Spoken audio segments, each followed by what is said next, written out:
here back again at the Bhakti Center. We always used to say the spiritual home for all of those in New York City, but I actually feel like now it's a spiritual home for so many around the world, actually, with the benefits of being virtual and our community expanding. So I'm honored to be one of those participants. And also just wanted to appreciate Unpair Provide. I appreciate how you call everyone out individually and appreciate different folks joining and different devotees joining. So thank you for that. And nice to see some familiar faces. I see Andrea Prabhu, I see Jamuna Jaya, I see many different devotees here who have been regulars and who are a big part of this Srimad Bhagavatam class, Harival. And then I see some new faces as well. So let's dive in. The main event is Srimad Bhagavatam. So we'll dive into this verse and I will share it. We'll read through and then we'll speak. I'll speak for a little bit and then we'll open it up for any questions or comments, any realizations, etc. Okay. Can everyone see my screen? Just assuming everyone can. I can't see you all now, actually. My screen took over. So we're reading from Srimad Yep, we Bhagavatam. can. We can? Okay, perfect. So we're reading from Srimad Bhagavatam, 10th canto, 4th chapter, and 8th verse, and the 9th verse as well. And this is all in the section around Krishna's appearance and the pastime or the situation between Kamsa and Devaki, and Krishna's birth, and then Durga, and then Krishna. So, translation here: having uprooted all relationships with his sister Devaki due to intense selfishness, Kamsa, who is sitting on his knees, grasped the newborn child by the legs and tried to dash her against the surface of a stone. Read that again. Having uprooted all relationships with his sister because of intense selfishness, Kamsa, who was sitting on his knees, grasped the newborn child by the legs and tried to dash her against the surface of a stone. And this is Shukadev Goswami speaking. And then we have the next verse, which, translation by Srila Prabhupada: the child, Yogamaya Devi, the younger sister of Lord Vishnu, slipped upward from Kamsa's hands and appeared in the sky as Devi, the goddess Durga, with 8 arms, completely equipped with weapons. Purport by Srila Prabhupada: Kamsa tried to dash the child downward against a piece of stone, but since she was Yogamaya, the younger sister of Lord Vishnu, she slipped upward and assumed the form of goddess Durga. The word Anuja means the younger sister, meaning the younger sister is significant. When Vishnu or Krishna took birth from Devaki, he must have simultaneously taken birth from Yashoda also. Otherwise, how could Yogamaya have been Anuja, or the Lord's younger sister? Okay. And it's interesting, my name is Anuj, so that means younger brother, actually, and I am a younger brother, so the purport spoke to me directly. Okay, we'll go into, we read the verse and we'll go into a little bit around some of my thoughts and realizations that I had from it, and just do some invocation prayers first and go into that. Om Namo Bhagavate Vasudevaya. Om Namo Bhagavate Vasudevaya. Om Namo Bhagavate Vasudevaya. Om Agyantimirandasya Gyananjana Shalakaya Jakshurum Militam Yena Tasmai Shri Guruve Namaha. Nama Om Vishnu Padaya Krishna Prishtaya Bhutale Srimate Bhakti Vedanta Swami Iti Namine. Namaste Saraswati Devi Gauravani Pracharine Nirvishesha Shunyavadi Pashatya Deshatarine. Jai Shri Krishna Chaitanya Prabhu Nityananda Shri Advaita Gadadhar Shri Vasadi Gaur Bhakta Vrinda Ki Jai. Hare Krishna, Krishna Krishna, Hare Hare, Hare Rama, Rama Rama, Hare Hare. Panchakalpa Tarubhyascha Kripa Sindhu Bhyevacha Patitanam Pavanevyo Vaishnavevyo Namo Namaha. Okay, thank you all for being here. And we're speaking on this verse, and I'll just read the purport again. Sorry, the translation again of the first verse, We speak on that and then bring it together. Having uprooted all relationships with his sister because of intense selfishness, Kamsa, who was sitting on his knees, grasped the newborn child by the legs and tried to dash her against the surface of a stone. Okay. Now, this, as mentioned, this is a pastime that Shukadeva Goswami is narrating around Kamsa and Devaki and the birth of Krishna and how sort of what's going on, the context of the situation. And this is taking place in the jail cell where Kamsa is, obviously we know before this, Kamsa is being threatened with this prophecy that the eighth child of Devaki would kill him. And he became very insecure and threatened and paranoid, actually, based off this news. And he reacted very violently. Initially, he was thinking, I'll just wait for the eighth child. But then he was convinced that actually any of these children are threats to me, that they're issues, and I have to deal with them. And the way he felt in his destructive mindset, demoniac mindset, he felt that the only way he could deal with it was to kill the child before the child became a threat to him. And child grew older and eventually killed him because this prophecy was there. Now I'm going to bring in some thoughts, and I'll bring it in from, actually we'll talk a little bit and I'll keep it brief and valuable, but I'll bring in some neuroscience, some brain science. If we're analyzing Kamsa's brain here, right? We're thinking about his mindset. I'll bring in some of that very basically, and then we'll look at our brain science, our psychology, and how can we improve in our Krishna consciousness, in our spiritual life. And then we'll take that and then we'll apply it to Krishna, connecting to Krishna and connecting to his devotees, because that's where we start and that's where we end. I always want to do that. So you can follow along with me. It'll be a little bit of I'll have a couple slides, very brief presentation, but we'll bring it together. And I want it to be interactive. I want it to be valuable. And most of all, I want it to be impactful and relevant. And for those of you we've done some of these classes together, I'd really like to bring that out because I feel that spiritual life should be engaging and it should be meaningful. Not that it should be so dry. And sometimes it can be for all of us if we're practicing for some amount of years. Sometimes we can fall into our routine. But actually it can be inspiring and fresh and novel. And so I'm trying to think about how we can look at it from that perspective and then connect ourselves to our relationship with Krishna. So we have, and this is can everyone see my slide here? So at a brief, I just wanted to talk about this, and this is very interesting when we analyze Kamsa. This is some of the latest neuroscience that's come out in the last 15, 20 years. And we have three parts of the brain.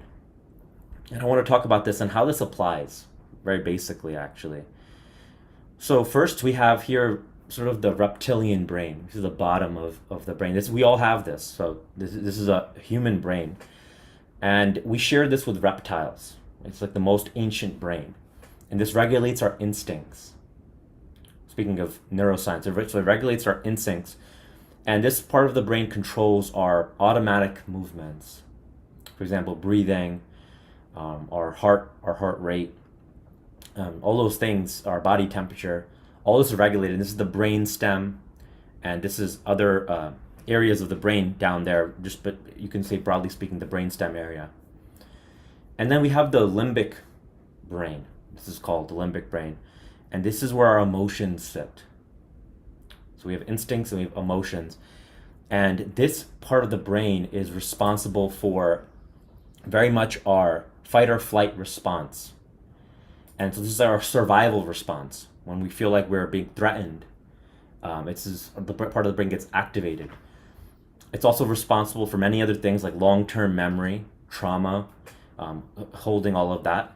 And also our habits, our long-term habits, it gets coded into this part of the brain. And for survival reasons, the more primitive parts of the brain are behind, basically, for purposes of survival. So this is that, and this is the part of us that is, again, emotional, and and the part of us that's regulated, and it's the survival response of when we are in fight, flight, or freeze mode, they call it, and I'll explain what that means. And then we have the last part of the brain, and this is the brain is very complicated, but this is a rough breakdown, just in terms of a very basic breakdown. We have the new brain, or what's called the prefrontal cortex, or the neocortex. And this part of the brain is the most evolved part. We see it, it's the front part here. And this is the logical brain. This is where we can reason and actually control some of our most evolved and human and vegetable-like functions. So the ability to have critically thinking, spatial reasoning, empathy, emotional regulation, all these things are there. We call it the executive functioner of the brain. And this is the most developed in humans, practically speaking. And we actually have an opportunity to develop this area. And when we're born, we actually have a very underdeveloped, this region is very underdeveloped. And actually it's not really there. It takes us many years to develop this until we're young adults. It doesn't actually fully develop. When we're adults, think about 25, till the age of 25. And even then the brain is constantly developing. As we're continuing to grow, learning, failing, and having success and different experiences, the brain is constantly growing with all these inputs. Or it could be dying, but it's constantly taking in those inputs. So you have these three parts of the brain. And to give you an example of how they work together. So we have we talked about the reptilian brain, the limbic brain, and then the logical. So we can sort of call it, the first two can be like sort of the animal brain. And then we have sort of the evolved brain, right? If we really look at that.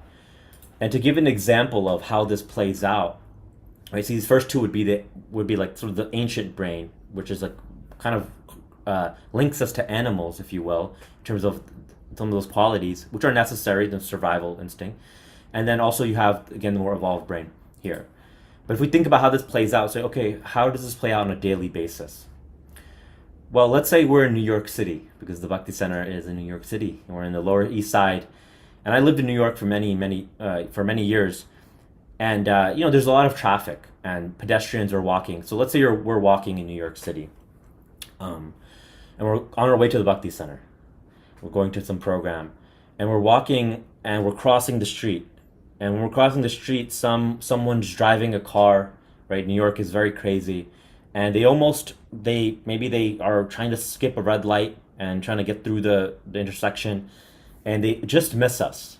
They just kind of swerve and they honk at us, and the guy puts his window down and screams a couple 4-letter words at us, etc. And because he's upset at us, and then we're upset at him, right? We're upset at that person, and we might think immediately when that happens, we're thinking, well, I almost got hit here, I almost died. And so we have an instinctual reaction. So that ancient brain, that limbic brain, gets triggered, right? And we might actually also have a desire very much to also yell and criticize that individual. Right? We're thinking we're threatened. This person almost hit us with a car. So we have a desire. It's natural. We don't need to hide from this. We might have this instinct to take revenge on them. We might feel like, okay, we need to yell at them. We need to criticize them. We might want to also yell back a couple choice words, etc. But then that most evolved brain might kick in, that frontal cortex, right? We have it's the front part of the brain, and we think, okay, you know what? It's not worth it. This person made a mistake. If I resort to what they're doing to me, maybe they're acting in this way, then how am I any better than them? And we begin to regulate ourselves, right? So just in one instance, we can go from the most primitive parts of our brain of wanting to attack them, wanting to, whether it's physically or verbally, and feeling very defensive and triggered, to also regulating, okay, you know what, I didn't actually get hurt, and maybe this person was having a bad day, I don't want to resort to their level and get on them, etc.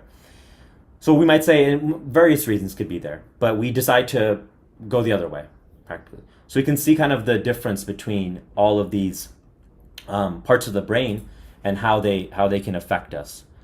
And we're actually constantly going through these in our day when we're responding to things, when we're seeing people, when we're interacting with people, also in our spiritual communities. And this part of the brain also correlates with, Srila Prabhupada mentions many times, and we have it in our shastras, where sort of the more basic functions of survival, right? So eating, sleeping, mating, and defending. These happen by this more ancient animal brain, if you will.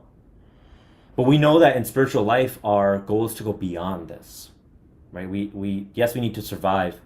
Yes, we need to be able to use this part of the brain, but also we need to have our higher functions, the higher functions of our brain, and these higher qualities like empathy, critical thinking, compassion, humility. These come from developing ourselves, actually. So that's just a brief synopsis of the brain there. And what's interesting is that actually when we are thinking about this, like this animal brain that we have, it very much sees things as either a threat or a reward. Either I'm being threatened by it or a reward. And it's actually meant for our survival, so it's a good thing. But imagine if you saw something like this. So let's say you were in the wild, you were in the forest, and imagine you saw something like this. We saw a tiger. What are some of the feelings that come up immediately, right? You would either have to figure out how to survive. And either that will be done by fighting the tiger, it will be done by running away, flight, or faking your death, freeze, right? Kind of like those are the responses that you might have. So either you have to fight it, you have to run away, or you have to kind of freeze up and hope that it kind of just passes you. So this is the situation with like our animal instincts, and we all have this. And what's interesting is that sometimes we might think, okay, well, this is a tiger. I don't see a tiger on a daily basis. Well, one point that I want to impress upon all of you is that actually what the studies have shown in brain science is that we don't just view physical threats like this, we also view emotional threats with a similar response, actually. We view emotional threats as a similar response. Now you might say, what is an emotional threat? And we'll talk about the Kamsa mindset and how we can work on this in our own life. Well, emotional threat might be feeling envy for someone who is maybe better than you, right? Or maybe you can think about in your own life where you might feel this. Actually, honestly, sometimes we feel envious toward other people because maybe they are younger than us, or maybe that they're learning something better than us, they're doing something better than us. Maybe we're feeling angry or resentful to some people. Again, this triggers another response. And when we feel threatened, that can very much come out. And Andrea says social media is a minefield of emotions. Absolutely. Right? Thinking about when we see other people succeeding, it can bring up so much envy actually in our heart. And we don't often talk about this because we feel like it's not a good thing to feel. And yes, it might not be so good, but it's also there. It's a real thing. It's a real experience. So whenever we feel threatened, not just physically, we have that tiger, but also emotionally, through these anarthas that we all have, that we're all dealing with, this conditioning that we're all dealing with, that also triggers a response of this instinct. You know, how many times have we, for example, been envious of someone and then we criticize them, actually, under the guise of envy, under the guise of jealousy? So we'll talk a little bit about that. So I wanted to bring that up, that actually, so the brain operates in these three functions, and we have this lower nature and higher nature, practically speaking, right? Just to recap. And this lower nature can get triggered not just through someone physically attacking you, like a lion, or someone on the streets of New York going crazy and wanting to assault you or something, but also through our narthas, or our emotional responses to the world around us, where we get into this fight, flight, or freeze mode, the survival mode. And we've all been there, right? We've all been there. We all go there, actually. So now when we look at Kamsa, what's the situation with Kamsa? Well, when we look at him, he's feeling threatened, and actually his physical life is being threatened, right? So we look at it from that perspective. When he gets this news, he is very much shocked that he's gonna, die from the 8th child of Devaki. But if you think about it, Kamsa is only thinking about, because Kamsa is not an evolved human, and obviously there's a pastime behind this, but Kamsa's mindset is not evolved. It's not evolved. It's sort of in that animal brain, that like ancient brain. When he gets threatened, he can only think of his survival, actually.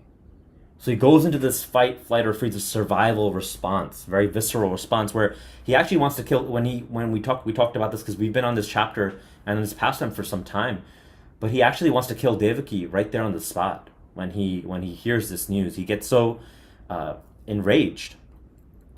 And again, when we think about this part of the brain, it's black or white thinking. So we aren't able to really see nuance. Actually, this part of the brain is not able to even process language very strongly. And so we can only think of either a threat or a reward. It's kind of black or white. There's no nuance in there. And so when we look at Kamsa, he's not able to really process any other alternatives to the fact that he's being threatened by this prophecy, that the child of Devaki would kill him. And so this verse says it very nicely, and I want to talk about this point, that due to his intense selfishness, he destroys all relationship with Devaki. And we can see that this part of the brain is very self-centered because we're just focused on ourselves, our survival.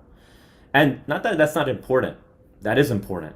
But if we get stuck there, then we can lose sight of the goal of life, which is actually spiritual realization, which is actually connecting with Krishna and the devotees. And we can see that he gets stuck. Basically, he hears his prophecy and it's black or white, and he's not able to process his emotions in a healthy way. So immediately he starts to take it out on Vasudeva and Devaki, threatens to kill them, he puts them in jail, and then he kills the different children that Devaki has, even though he knows he's causing so much damage to his relationship. And Devaki is his cousin sister, actually. So we can think about this. It's a family connection, but he's causing so much damage to that relationship. Now, I want you all to imagine, and I'm just bringing this around a little bit, what if Kamsa was an evolved spiritualist? What if he was a Vaishnava, a true Vaishnava, and he heard this news? He heard this news of the prophecy. How would he respond? If we looked at these parts of the brain, and he had some of the more evolved thinking, maybe, and I'm bringing up some possibilities, maybe you can write into chat some possibilities that he could think of, but maybe he can look at this prophecy as Krishna's arrangement. Maybe it's an opportunity for him to spiritually grow. Maybe he can understand more of his karma, his destiny, what's going on there. Maybe he can see some opportunity in this situation, and maybe even he can find out some solutions that are positive for everyone, not just killing the children and hurting his relationship due to his intense selfishness, but maybe he can find some other solutions. Actually, he can live more in the gray versus the black or white. And we all live in the gray. Actually, in life, when we get into this fanatical black or white thinking, it's actually very dangerous to ourselves, to our spiritual life, and to our relationships. And so it's important that we're able to live in the nuance and the complexity of daily life, relationships, leadership, different things that we're doing. It's very important because otherwise we can get stuck in this black or white thinking, this very survival-based thinking. And then again, due to our intense selfishness, we destroy our health, we destroy spiritual relationships, we destroy our spiritual life sometimes also too. We hold ourselves back at the very least. We can say that. So we can look at that, and we have another example. We have Kamsa here. So thinking about Kamsa and how he could look at different examples or different opportunities, alternate solutions if you had more evolved thinking. That didn't include, him having to hurt other people, because even we read this back in I think last month, Vasudeva was and even Devaki actually in these last couple of verses, she's giving different reasons and solutions actually to Kamsa. They're giving different solutions. Maybe we can do this. Maybe we can do that. This is not right, etc. But he's not able to listen. He cannot even engage. And this is what happens when we're in this part of the brain. It's hard for us to engage because we're so fixated on ourselves. And let's look at some examples in the chat here. So Junaja says, we see how Parikshit Maharaj, yes, that was my next example. So you are absolutely right there. What he thought at the prospect of death. What a contrast. Bhakti Center is saying the same thing. Vritrasura, yes, also Prahlad. Great examples. The example I was going to give, Jamuna Jayaprabhu, it's exactly right. The example of Parikshit Maharaj. He found out this pastime happened, and he found out that he was going to die in 7 days. And he was the emperor of the world at that time. And he was the protector of Dharma, and he's in the lineage of the Pandavas. So how esteemed is he? He's very esteemed. And directly tied to Krishna, directly related to Krishna in that way, by his grace. But when he found out the news, he didn't complain. He didn't throw a tantrum. He didn't, destroy Shringi or Shanaka Rishi. And actually, I was reading just in the Bhagavatam that when he walked away when he put the snake on Shanaka Rishi, when he left, he began to feel so moroseful around his behavior, actually. And he thought, I actually should suffer some consequences for this behavior, and I should suffer them soon because that was not right what I did. And so you can see the attitude of Vaishnavas immediately they're very sincere, true Vaishnava, for the wrongdoings that they commit. And they immediately try to repent for them, and immediately try to make up for them, repair for them. And this is also a hallmark of a genuine devotee, that we can do that. And so we see the example of Parikshit Maharaj. And in fact, he not only does he say that I can accept, and he has acceptance toward the consequences of his action, but he also asks himself, what's the best thing I can do? Now that this is the case, I'm going to die in 7 days. The best thing I can do is to hear the Srimad Bhagavatam, is to associate with a Vaishnava, with a sincere spiritualist. And he hears from Shukadev Goswami. And what's interesting is I noted that not only did he benefit from that, but we are all benefiting from that today, right? Just from one person taking a negative situation, one devotee, and actually seeing what the positive can be, the opportunity can be, and then going into and doing this, and then we're all benefiting today because we're all in Srimad Bhagavatam class, and also being able to hear from each other and learn from each other. So this is the power, versus when we look at Kamsa and how he deals with it. Such a big contrast between the two. So we can learn from this, and this is where the evolved spiritualist, and then we have sort of the destructive demoniac mindset. There's a big difference between the two. And I have, a few minutes, but try to get through some of this. But we might hear all this, and we might say, well, you know what? I'm not like Kamsa. I wouldn't kill, these children, innocent children, or hurt my family members. But I want us to reflect a little bit on, yes, we may not do that, sure, and we wouldn't. None of us would want to do that. But also, what elements do we have in our mindset that can be destructive? Let's think about that. And how does this apply to our relationships with ourselves, with each other, with Krishna?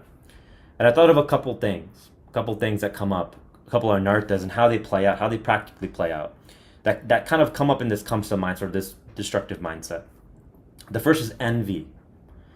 Envy is, and we talked about this a little bit earlier, envy is very destructive to our relationships. And we might say, well, okay, how does envy come about? How does it play out in our relationships? Envy is actually the ability to be genuinely happy for others. To be genuinely happy for others. We see this, and the example was given in chat. Social media creates a lot of envy, because it's very hard to see other people succeed sometimes, actually, if we're very honest. And especially if we're not really practicing and doing our spiritual homework, it can be difficult. People's success can bring out all of our insecurities. And often we're not strong enough to even own our envy. We're kind of hide behind it. It's very unconscious. It's like running behind the scenes. And actually, the way envy comes out is more through other things. We project it outward. And there's 3-4 ways that I've found that envy comes out. We've talked about this before. But criticism of others, sarcasm, which is very deadly. We can be very sarcastic. Actually, being sarcastic is worse than being directly insulting often, because we come from a superior position, and it can be very damaging. We're joking and sounding very sarcastic. So we can criticize others, we can be very sarcastic, and then also we tend to compare ourselves to other people. Either we're talking about how we're better, or we're victimizing ourselves on how we have it worse and how we didn't have the opportunities that they do, or there's one reason or another that we're not able to show up. So envy is very deadly.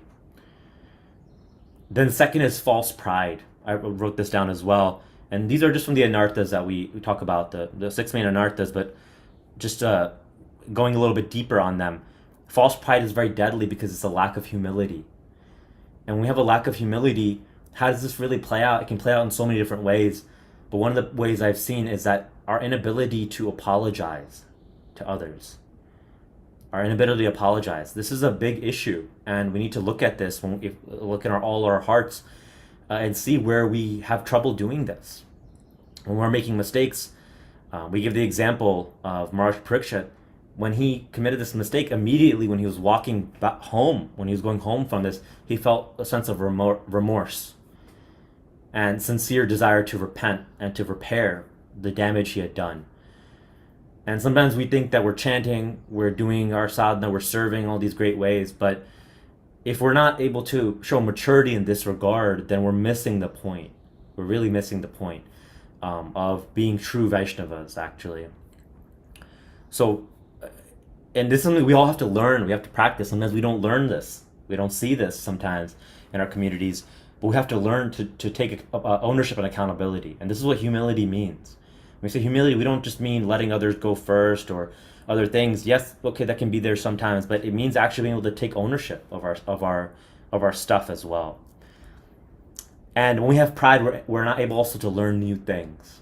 That's also a challenge as well. When we don't have humility, we cannot learn because we don't have a learner's mindset. Can't learn new things. Very difficult because we have so much pride. Then we have anger. Anger is also an issue.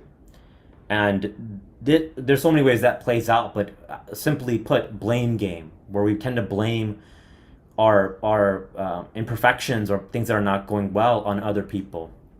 That's also an issue, and this is cousins with pride. Then we have greed, right? We've talked about that as well in the past, but this is where things and people are not really enough, no matter how much we get, how much encouragement we get, how many things we get, how much appreciation we get. It's never enough for us.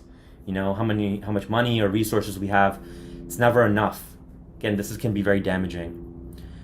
And then the last one that I had written down was the sense of callousness and insensitivity that we can sort of have sometimes to other Vaishnavas or other people in other communities. This is also significant as well. So we need to be mindful of all these, and actually many more. These are just some examples. But we have to be mindful of this, and we can say with callousness and insensitivity, how does that play out? You know, as Vaishnavas, we shouldn't be callous and insensitive. But sometimes if we're not being mindful of creating proper emotional intelligence in our communities and humility, empathy, and these qualities, sometimes we can sort of bypass some of these more human experiences and be insensitive to others.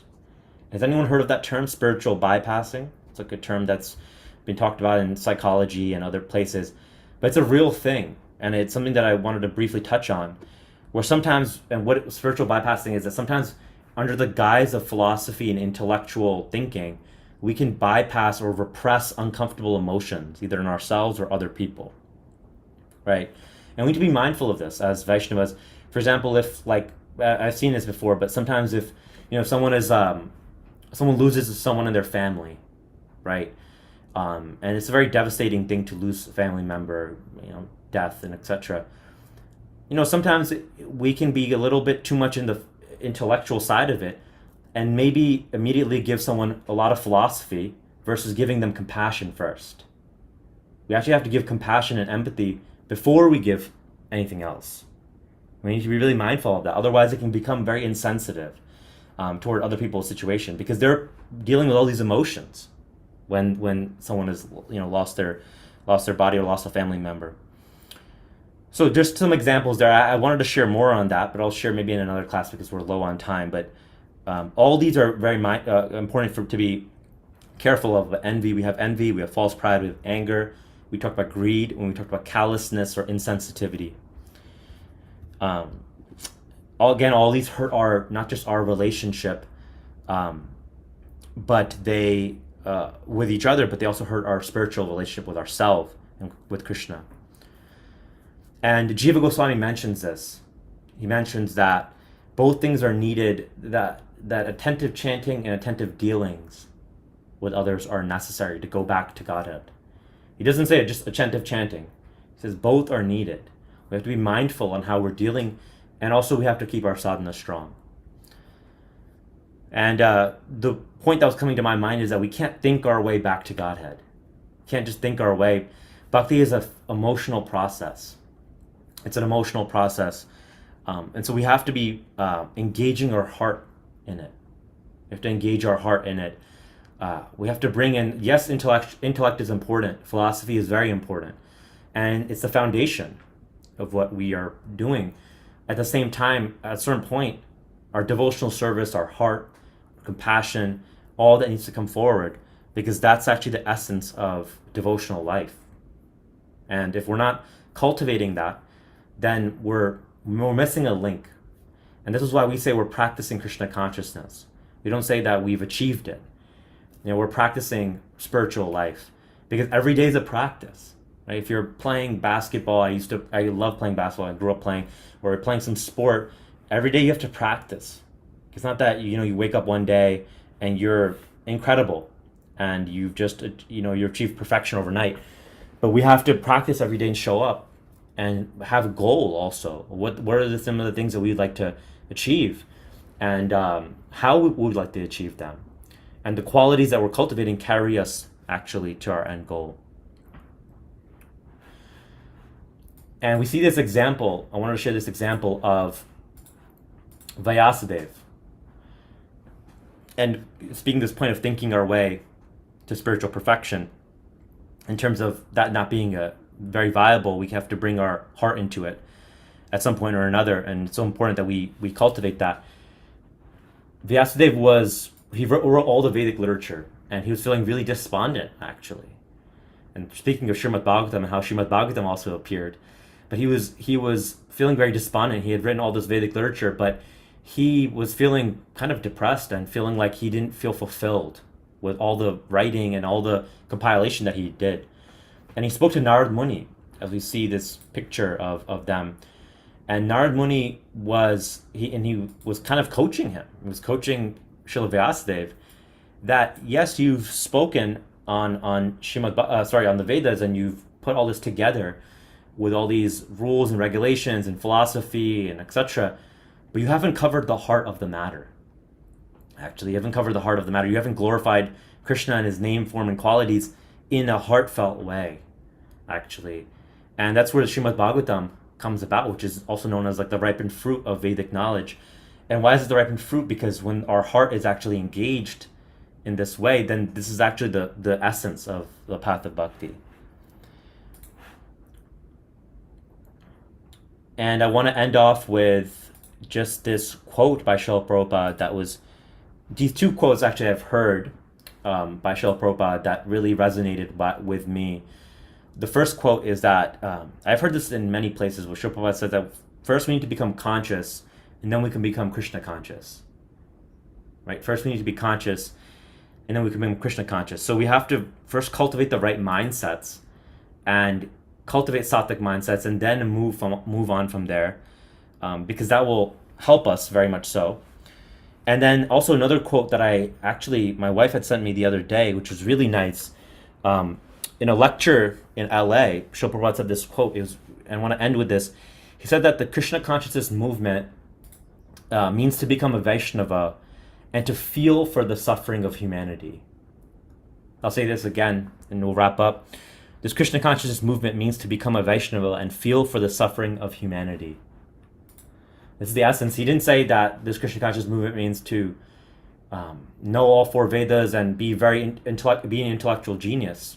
Of course, that can be there, but really it means to feel for the suffering of humanity. So I want to end off there. We talked about a number of things when it comes to this this story of Kamsa and Devaki. We talked about the brain, how that plays out with the different parts of the brain, the more evolved portions, the more lower kind of ancient portions that are there. And necessary for survival, but can be problematic for other things sometimes. And then we talked about some examples in that regard. We talked about Kamsa, his mindset, and Parikshit Maharaj. In hearing distressing news, how do we process that either as a threat or as an opportunity, right, to go deeper in our spiritual life? How do we view things that happen that are not planned, that are problematic in our life? And then we talked about some of the things in applying this destructive mindset to us and reflecting, introspecting a little bit around Kamsa and how we can see this mindset coming about in our life. Maybe it's not in the way we might see this and say, we wouldn't do what Kamsa did, but how are some of these things coming about in our relationships? Whether it's envy, we have this false pride, we have anger, we have greed, we have this callousness and sensitivity. How can we utilize these, become more intelligent around these, and see how we can grow in our spiritual maturity? We talked about how they also affect our life, whether it's an ability to apologize, inability to be happy genuinely for others and their success, blaming, projecting, things not being enough, all of that, hiding behind sometimes intellect in order to manage uncomfortable experiences, how that can be insensitive to others. And then we talk about the example of Srila Vyasadeva and how he was sort of in his intellect, and then he had to bring the heart in through the coaching of Srila Narad Muni to come up with the Srimad Bhagavatam, which we're able to partake in today, and how Srila Prabhupada finally left off with this true qualities of a Vaishnava. So I want to end there and open it up for any questions, comments, thoughts.